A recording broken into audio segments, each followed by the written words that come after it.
Alrighty, guys, welcome back to the Identity Project. This time I have a very special guest, Mr. Marcus Philly. How are you, my man? Doing well, Justin. Thanks for having me. And yeah, if I'm going to be completely transparent and honest, I'm a little tired, a little disorganized this morning, but that's just the nature of having a 7-week-old baby and trying to wrangle a toddler at the same time. So that's where I'm at, but I'm excited to dive into whatever topics we want to talk about today.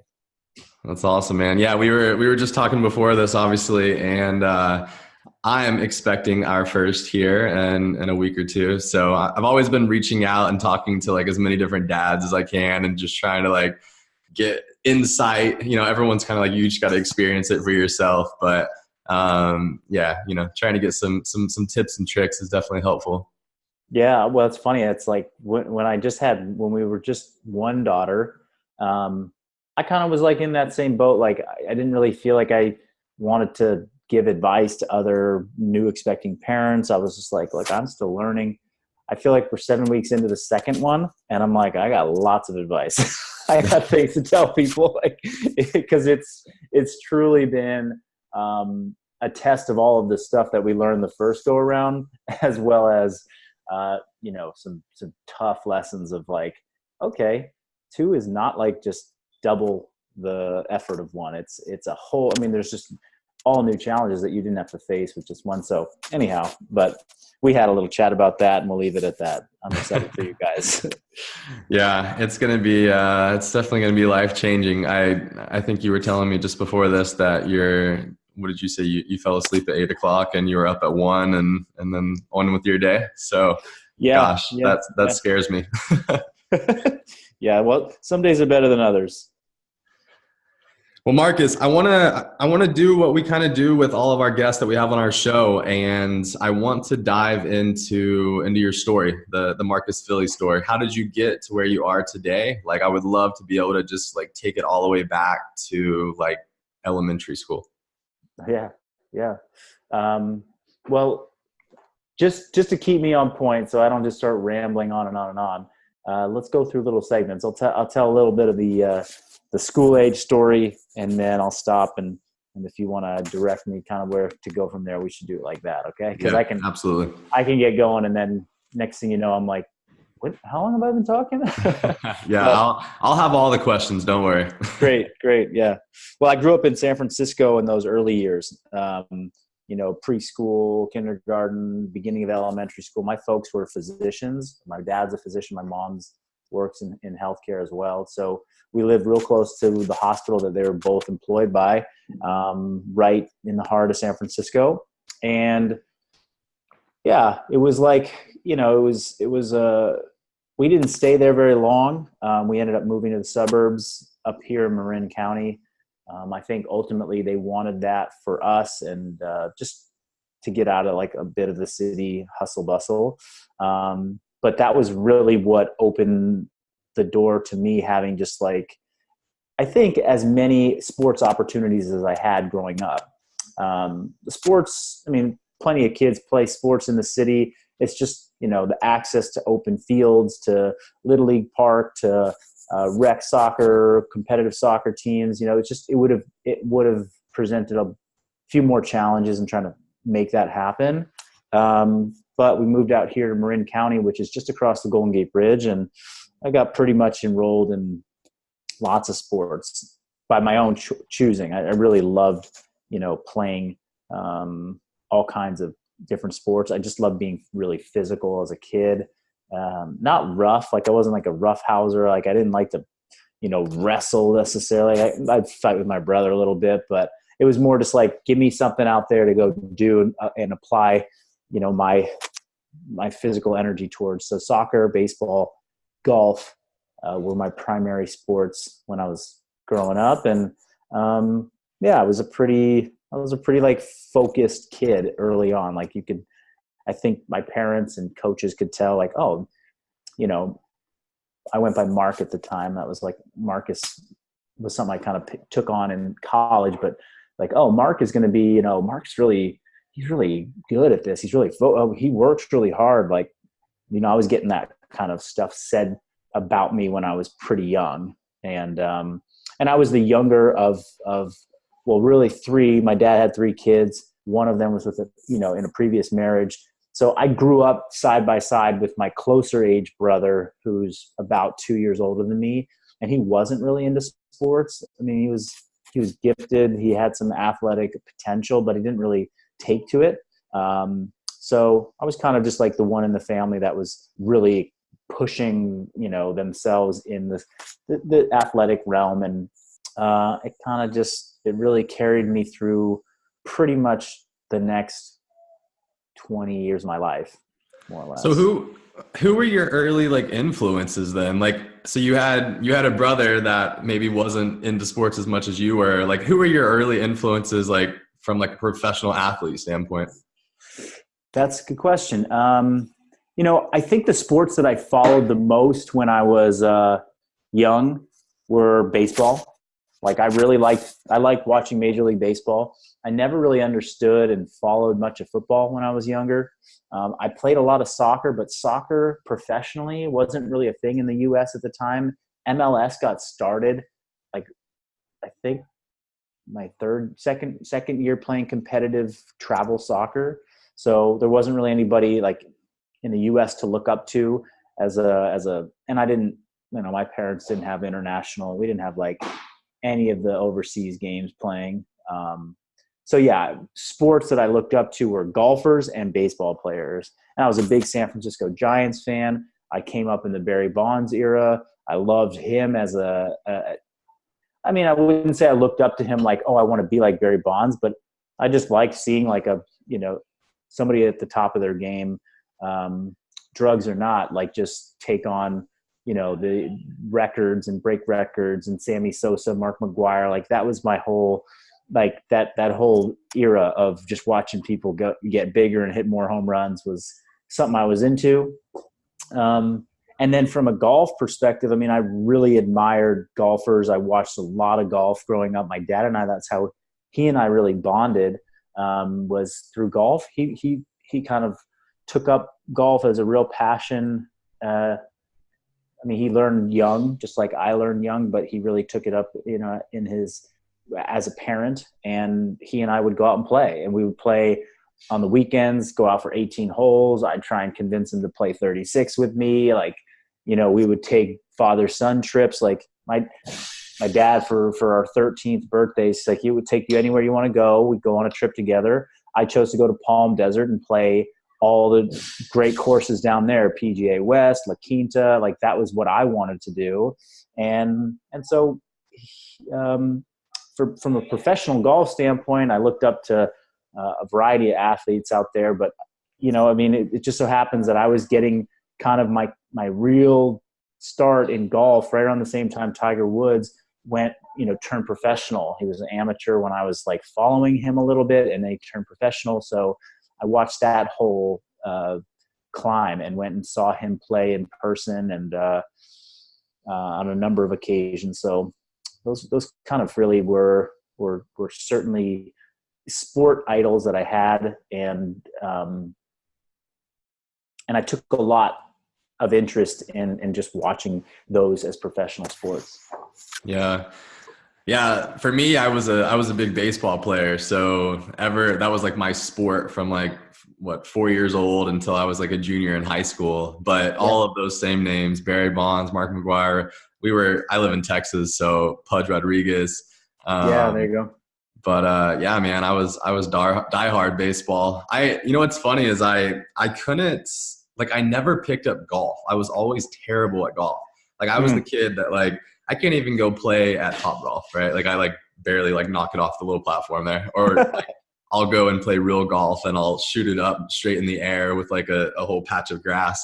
But yeah, did that ever bother you at all? Like with like going from a baseball swing to a golf swing?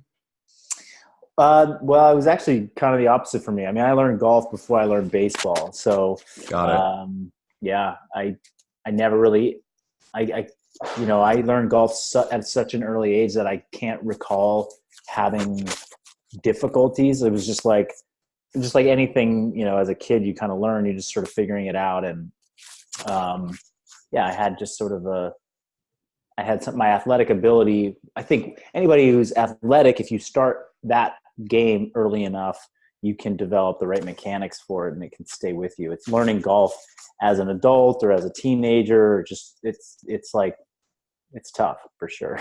Yeah, absolutely.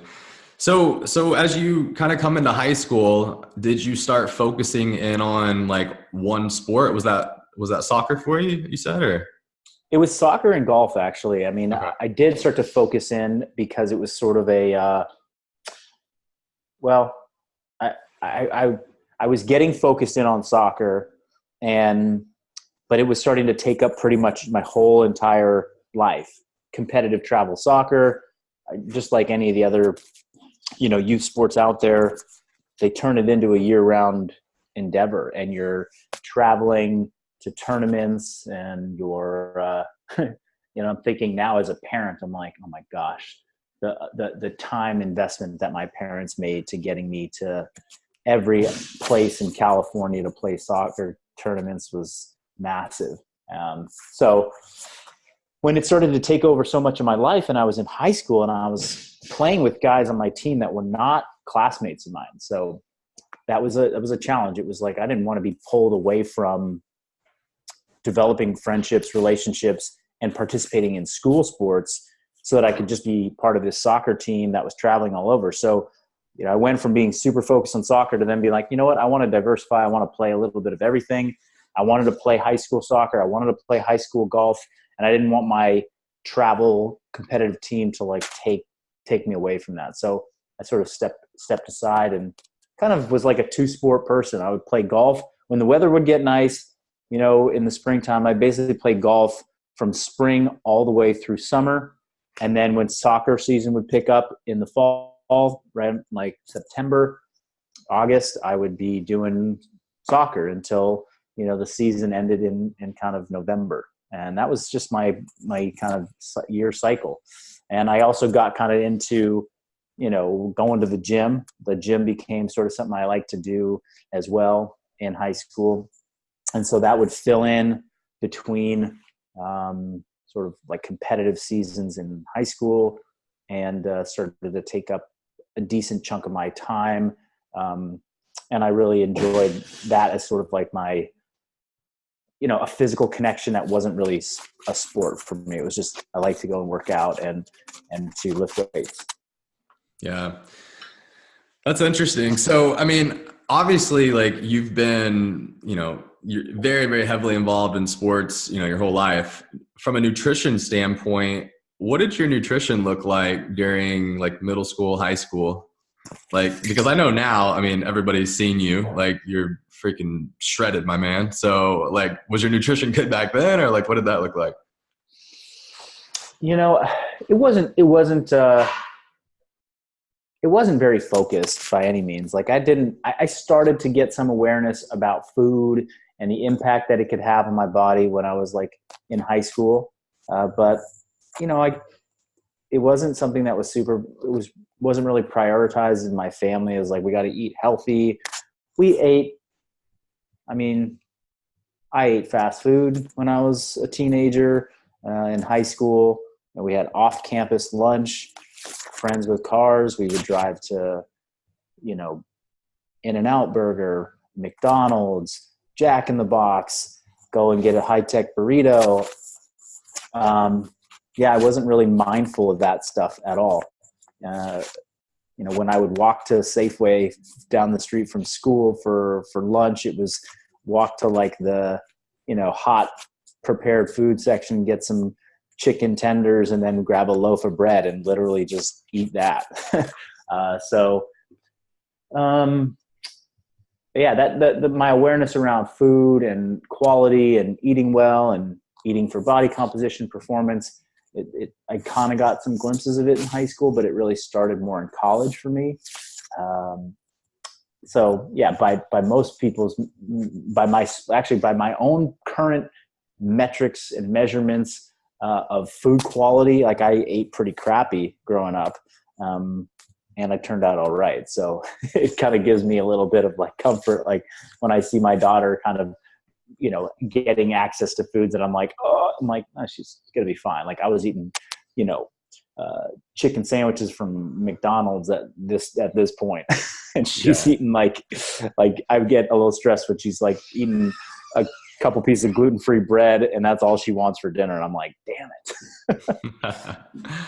That's funny, man. Yeah. I think back, I mean, obviously nutrition is what, I specialize in now, but I think back to my childhood, and that was such a big part of why I decided to take the nutrition route, because there was a year in my life, I think I was like 14 or 15, and I got strep throat like 12 times that year.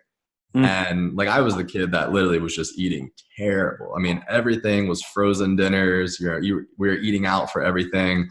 Mm-hmm. And, ever since then, I mean, I knock on wood, but like, I rarely get sick these days. And I mean, I look at nutrition now versus then, and it's just like, that was such a big component.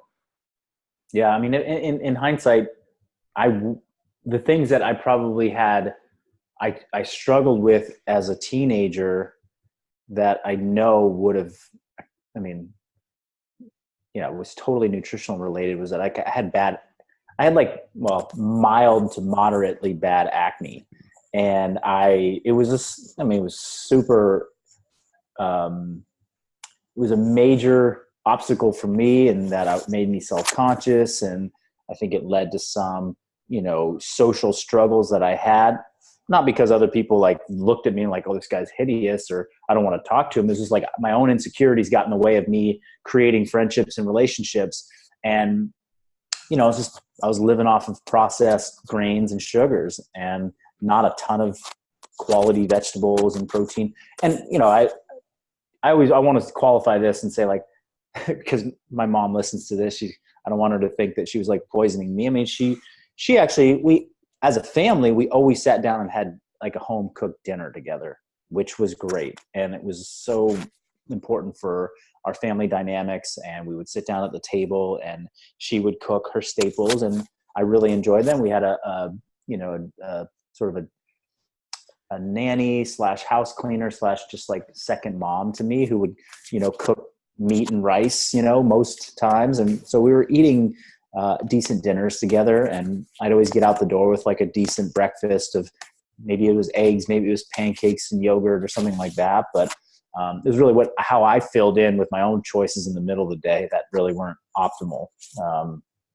So yeah, they certainly did the best that they could by me. And what was so interesting is that, like, in our little town, I think it was 1990, in the early 90s, mid to early 90s, like a Whole Foods opened in my town, and it was small, and like nobody knew what Whole Foods was. And my mom was like into it. She was like, let's go to Whole Foods and get some, of their like healthy dinners and healthy prepared foods. And I was always like, oh, like can't we go to Taco Bell? Cause it was like 2 doors down from Taco Bell. We're getting quesadillas from Whole Foods. But she was forward thinking a bit and trying to get quality, real food into our bodies.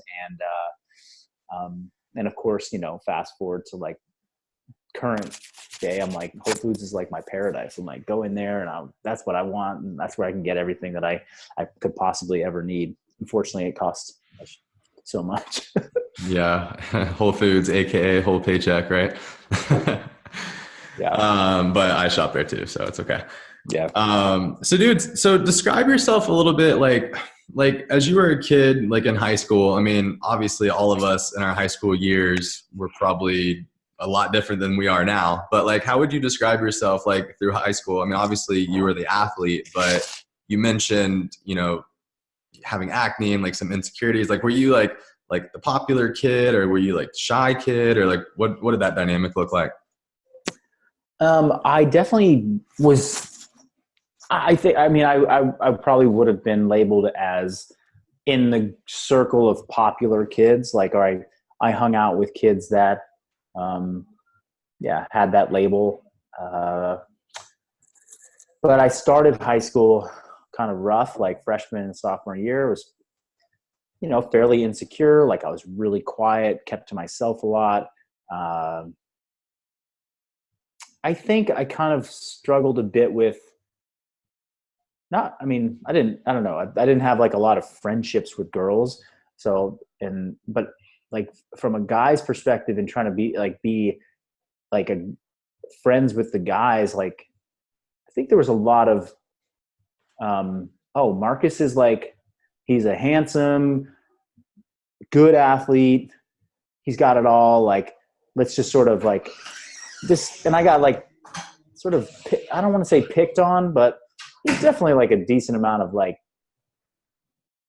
maybe jealousy towards me or some feeling amongst my peers that made it hard for me to connect with people. And I felt like, just like, I don't want to deal with it. Like, this is really hard. And it kind of fueled my insecurities and my shyness. So that was kind of a theme for me throughout early parts of high school. And, as I continued to get straight A's, as I continued to get MVP of the different sports teams and, win awards like best dressed or whatever, like it only made it worse. I mean, I eventually found my circle of friends, the people that really were they cared about me and not just like the labels but I mean, there's just so many guys like, I'm like, I didn't have an aggressive, angry bone in my body. And it's like guys that were just like mean to me and just wanted to like pick fights with me. And I was like, what the fuck is going on? This is so shitty. Like yeah. So that's just stuff that happens, I think, for that age and teenage boys and just sort of that egos that are trying to figure out like where they sit amongst one another. And it's just sucks, man. Yeah. I was so ready to be over that and to find, my people. That's interesting. I mean, I was admittedly definitely that shithead kid that, I was just a terrible kid in high school. But like for you at that age to like, I guess just have that insight and not want to, I mean, like the ego card in high school. I mean, I think back, like always trying to impress the girls, like always trying to like impress the guy. I mean, always trying to impress everybody. So for you, like, did you have that insight back then that was like, I don't care about this whole like being popular thing and this ego. Like I want people that actually like care about me. I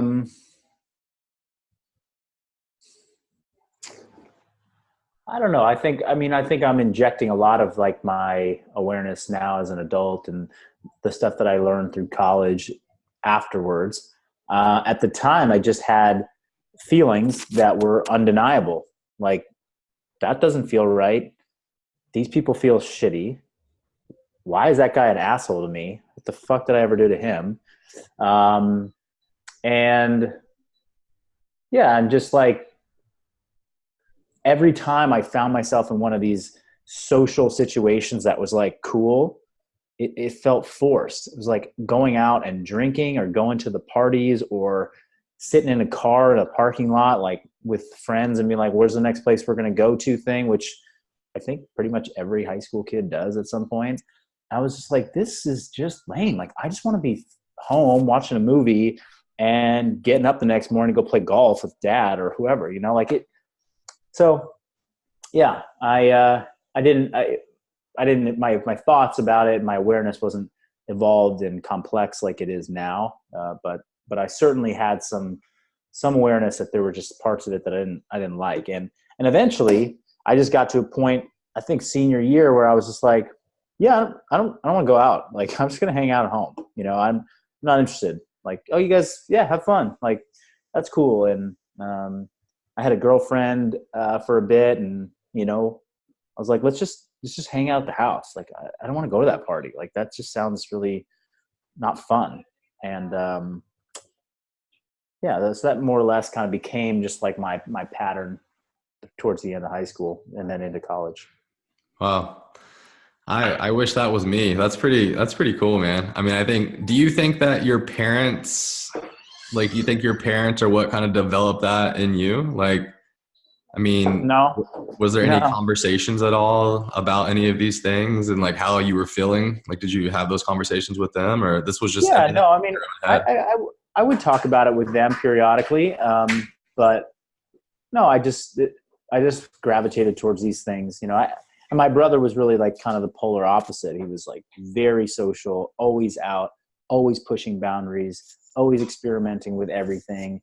Um, and not that I saw that and was like, oh, I don't want to do that. I was just like, oh, well, that's him, and this is me, and that's okay that we're different. I think my parents like always uh, made it very okay to be very different than each other. There was no comparing him and me. It was just Chris is Chris, Mark is Mark, and you guys are different. You're both got your own unique qualities. So when I would see him engaging in that kind of life, it was okay. I was like, oh, I'm just different than him, so it's okay that I don't really want to do that. Um, Now, granted, like there was plenty of time, both in college and in high school, where I went through some self-doubt about that, and I was just like, oh man, I'm kind of lame. Like I'm kind of a loser. Like I just sort of don't go out. Like I don't really want to. Like, do I need to push myself to do this? And I would go through like experimental phases of being like, okay, I'm gonna like really push myself to like go to parties and drink with people and try all the things that people say are cool. And I would always end up coming back to fuck that. I'm not really into it. I'd rather be home. I'd get a good night's sleep, study, go to the gym. So, I mean, I think probably like somewhere freshman year of college, I just officially just like said, yeah, I don't need to experiment or try that anymore. Like I'm pretty confident and comfortable in my own skin to say that that's not me as a person. That's awesome. That's awesome, man. So we're finishing out high school here and we're going into college. Did you play sports in college? Yeah, I played soccer at UC Berkeley for Nice. three years and stopped my last year because I was, it became more of a priority to me to finish out my degree, focus on that. And I at that point had found a true passion for training in the gym. And I was just like, wait, I could take all that time that I'm spending playing soccer and be in the gym. Like, let's get out of this situation. And, I have more control over my schedule. So that was definitely my choice. That's awesome. Yeah. So how did you find, I mean, obviously you worked out in high school and it seems like that was an avenue for you, right? To Yep. get away from what all the rest of the kids were doing. So how did it grow and evolve and develop through college? Like why did it take off in college? Two things that really sparked it in college were number one, getting Division I strength and conditioning coaching. So the soccer team got paired up with whatever strength coach was low on the totem pole at Berkeley, and they're like, okay, you got to go train these guys. And so we got like kind of strength training templates that we would all go and do as a team. And on the soccer field, I wasn't the best. I was good, but I wasn't the best. In the weight room, when the team was there, I was the best. I was the strongest. I was the best mover. I mean, I didn't know it at the time. I didn't think about being a good mover at the time, but I was just like, oh, I got this shit. Like everybody was like, whoa, Philly, you're fucking strong. Like, oh man. And they would downplay its importance. Like, oh, whatever. This isn't like, but I could sense that I was good at it. And with some, I won't say it was like great coaching because they didn't coach us much. They were just like, here, do this, write your numbers down, put your sheet in the thing, right? Like I didn't get a lot of the why behind what we were doing. Matter of fact, I never got any of the why behind what we were doing, which I can understand from a strength coach's perspective in college. Like most college athletes don't really, they're just like, just tell me what to do. I can get out of here. I got to go hang out with my friends and whatever. So, but I sure as hell learned a lot through doing and going through some of the first progressions that I ever went through in, power lifts and Olympic lifts. I was fast, strong, jacked. Like I felt amazing at the time. So that was really pivotal for me, was having that experience. And those were like 3 months. That was like there was like 2-3 month real focused periods of time where that happened, where we got, off season training through the strength conditioning department. And then the other really pivotal change that happened in college was that I linked up. This was when I left the soccer team. So spring of, my junior year, I hung up the boots, and there was a dude, and I was like lifting weights at the gym, the school gym. And there was a guy, another student who I had seen in a number of my classes. He was like a nutrition science major. And he was pretty jacked and, but also athletic looking. And we got to just like talking and shooting the shit. And turns out he was a former soccer player. He grew up kind of, not far from where I was from. Like we had a lot in common, a lot of common interests. And he was like really into weight training, and he actually knew a lot. I mean, he knew a lot more about nutrition than I knew. So I was like, I'm going to learn from this guy. And I basically said, hey, do you want to be training partners? And together, he and I did some really interesting work, like programs, training plans, created one of the most like accountable, consistent lifting times of my life, and food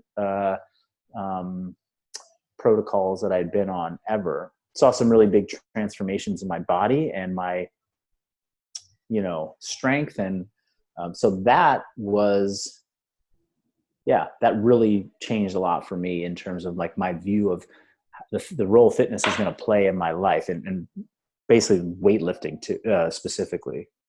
Yeah. That's awesome, man. That resonates with me so much. I got a scholarship to go play football, but I always joke I was never that good at football. I was never that good at baseball. I was really good in the weight room. At my high school, we actually had a powerlifting team, and our team went to state all 4 years. But coming from Texas football, like at my high school, powerlifting was more popular than the football team. Like our powerlifting team was a big deal. That's cool. But yeah, I just remember being back in the weight room, and like that was always the place that I like really excelled in. Did y'all have powerlifting at y'all school, or? We didn't at our high school. We did not. I mean, we had weightlifting records that were up on the wall, and I do recall like in high school, if I think back, there were a couple guys, one in particular whose name stands out to me, Brett Walker, who was like on the wrestling team, and he was also like pretty. I mean, he was pretty strong. I can't remember his numbers, but he was always number one up on all the lists, for bench and deadlift and back squat and what, you name it. So there were kids at the time that were like paying attention to that. I wasn't. I mean, I was trying to lift weights, but I didn't know what I was really doing. That came later for me. Yeah. Well, I mean, in high school, yeah, you're right. None of the kids were really taking, well, not none, but most of the kids weren't really taking the workouts, the strength conditioning workouts as serious as like on the field. But for me, yeah, I feel like I excelled more in the weight room than I did on the field. Yeah. So once you partner up with him and y'all start working out together and y'all start exploring some of these different training programs, diving more into the nutrition, like let's now start to transition into like, how did like your business today and everything that y'all do, like how did you get to where you were there in college with him to where you are today? Well, there were a few steps in between, but yeah, college, I graduated with a degree in biology, molecular cell biology, with a pre-med emphasis. So the intent was to go to medical school, which I did for a period of time. So there was kind of a 3-year phase of like applying to, getting prepped and interviewing, and then getting accepted, and then being in medical school. So that was a pivotal, portion of my transition into health and fitness, because one, I amassed a ton of knowledge around physiology, biology, science, disease, and layered that on top of my knowledge of health and fitness through, training, nutrition protocols that I knew at the time. Just made it clear to me that there was more potentially out there to do from a healthcare perspective that I was passionate about in health and fitness rather than in traditional medicine. So that was one big shift that happened for me. Certainly another big shift that happened for me was the getting out of college and determining, okay, how am I going to train myself without my buddy Matt anymore? And in fact, what I had done with Matt for the years that I did it with Matt, as successful as it was, I ended up actually getting pretty injured because, you know, there were some key things I lacked in terms of knowledge. One was, you know, from a nourishment standpoint, I got really into the idea of being lean, and I went through sort of these long extended periods of cutting diets. So it was really like underfed for long periods of time. And it really, I think, messed with my hormones a lot. And I ultimately ended up with a pretty bad injury, back injury from just overtraining. So made me have to rethink kind of sort of what am I going to do going forward? And those injuries and that whole cascade of kinetic chain dysfunction that came from me basically, and I've never had an image on it, but like herniating a disc in my like lumbar sacral region, led me to kind of seek out some different coaches that I needed help from. So I got guidance from a Czech holistic health and performance coach. I did some nutritional work with somebody around that same time that was sort of into like the metabolic typing diet. And then let's see. And then of course there was CrossFit that came a couple of years later, but those were sort of really important people and coaches for me to have to sort of like take a step back and be like, oh, okay, there's a new way for me to think about food and how it nourishes me. There's a new way for me to think about kinetic chain function, dysfunction, and how we can incorporate, you know, a lot of the stuff that Paul Chek popularized 20 years ago. And so that got me into into a different training mindset that I started to see was a path towards helping individuals overcome health and fitness obstacles that they were facing. And then the last piece was really me getting into CrossFit, catching the CrossFit bug, and just seeing like, and really the thing that got me interested in CrossFit was two things. One, just the badass nature of the guys that were doing it. I actually could see through all the stuff that most people were like scoffing at. This was about 12 years ago. And I could see like, these dudes are super, and women at the time are super fit. Oh my gosh, they're strong. Like they can do Olympic lifts. They can do ridiculous, crazy conditioning work. They can all this stuff. And I was like, I need to try that. I want to do that. So I was drawn to it from that perspective. But then from the health and fitness coaching career perspective, I was like, oh my gosh, look at these communities of gyms that are out there. There are people that are showing up that are couch potatoes and they want to do power cleans and talk paleo. I was like, there's something to that. And I don't know why all these other coaches out here are being like, that's dangerous. Don't do that. Like, I'm like, forget what's happening. Like we can fix the problems of it, but like, do you see how many people want to come and engage in fitness in a way that they've never done before? That's powerful. And I want to be involved in that. So I got involved for sure. Got involved for myself as a fitness program. I got involved as a coach, subsequently became a gym owner, which at the time I didn't realize meant I'm now a business owner. I just thought it meant, cool, I'm like climbing the ranks as a coach. And now I'm like, just, going to get more clients. And so anyway, that's super long-winded answer, but to recap, it's really my medical school years and the prep for that and what that kind of directed me in terms of what I wanted to do. It was connecting with a couple key coaches that showed me how to coach an individual, be coached as an individual, look at my own nourishment and what was going to be right for me. And then, and then of course CrossFit, which was a huge, huge influence. And And through my years of CrossFit, I got connected with the right coaches, with the right people. And now, we have a business that is kind of, in my mind, a hybrid of everything I've ever done and all of the great mentors that have shown me effective ways of working with others and healing myself and getting the most out of myself that I've ever experienced. And now it's like, okay, how do we deliver that to as many people as possible? That's awesome, man. That's an amazing story, dude. It never fails every single time. I just love diving into different people's stories. So as we're finishing up here, I want to respect your time. I know you're busy. Tell us, like, dive in a little bit more. Obviously a lot of people know your program, but give us just kind of like the overall kind of description breakdown of what it is exactly. Like, what do y'all do? Who do y'all service? Just tell people what they need to know about your program. Yeah, let me break it down pretty simply.